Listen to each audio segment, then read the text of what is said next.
শুধু একটা রোজা রাখবেন, 2 বছরের গুনাহ আল্লাহ পাক ক্ষমা করে দিবে। আর এই রোজাটা হলো আরাফার রোজা। এই বছর আরাফার রোজা কত তারিখে? আপনি কি একটা রোজা রাখবেন নাকি 2টা রোজা রাখবেন? 8 তারিখে রাখবেন নাকি 9 তারিখে রাখবেন? এবং আরাফার দিনে রোজা ছাড়াও কি কি আমল করা যেতে পারে, এই বিষয়গুলো নিয়ে রাসূল সাল্লাল্লাহু আলাইহি ওয়াসাল্লাম চমৎকার ভাবে কিন্তু আমাদেরকে বর্ণনা করেছেন। নবীজি বলছেন, আহতাসিবু আলাল্লাহি আইয়ুকাফিরা সানাতাল্লাতী ক্বাবলা ওয়াস সানাতাল্লাতী বা'দা। আমি নবীজি আশা করছি যদি কোনো ব্যক্তি আরাফার দিনে রোজা রাখতে পারে, আল্লাহ পাক তার আগের 1 বছর এবং পরের 1 বছর মোট 2 বছরের গুনাহ একেবারে ক্ষমা করে দিবে। আপনি চিন্তা করতে পারেন, একদিনের রোজার বিনিময়ে 2 বছরের গুনাহ মাফ। আর এই সুযোগটা হাতে পাওয়ার পরেও যদি আমরা হাতছাড়া করে ফেলি, তাহলে আমার মতো বোকা মানুষ দুনিয়াতে আর কি আছে বলেন?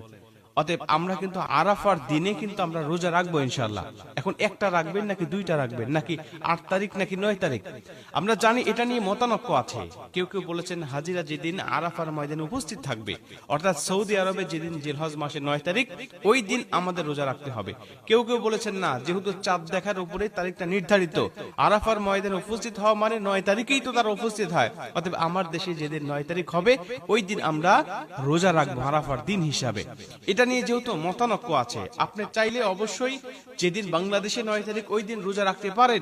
যদি আপনি ওভার শিওর হওয়ার জন্য আপনি মনে করেন না হাজিরা যেদিন ময়দানে উপস্থিত থাকবে আমি সেদিনটাতেও রোজা রাখবো, তাহলে আপনি রাখতে পারেন। কারণ যেহেতু আমরা জানি জিলহজ মাসের 1 থেকে 9 তারিখ পর্যন্ত নবীজি রোজা রাখতেন, কারণ এই 9টা দিন রোজা রাখার কথা হাদিস শরীফের মধ্যে আসছে। রাসূল সাল্লাল্লাহু আলাইহি ওয়াসাল্লামের স্ত্রী বলেন যে রাসূল সাল্লাল্লাহু আলাইহি ওয়াসাল্লাম জীবদ্দশায় 4টি আমল কখনোই ছাড়তেন না। তিনি করতেন 4টি আমল, তার মধ্যে একটি হলো জিলহজ মাসের প্রথম দশকের দিন রোজা রাখতেন। এটা তার জীবদ্দশায় কখনো ছাড়তে দেখি নাই।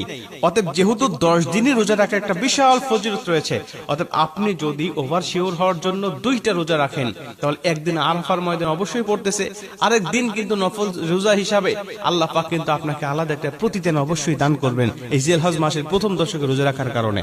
অতএব আপনি 2টা রোজা রাখবেন, এটা আমি আমার পক্ষ থেকে আপনাদেরকে সাজেস্ট করি।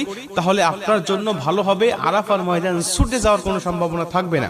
যেহেতু মতানক্য রয়েছে, আমরা সন্দেহের দিকে যাব না, সন্দেহ মুক্ত ভাবেই আমরা আমলগুলো করার চেষ্টা করবো ইনশাআল্লাহ। তাহলে আল্লাহ পাক অবশ্যই আমাদের আমলগুলোকে বিশুদ্ধভাবে কবুল করবেন। এটা হলো এক।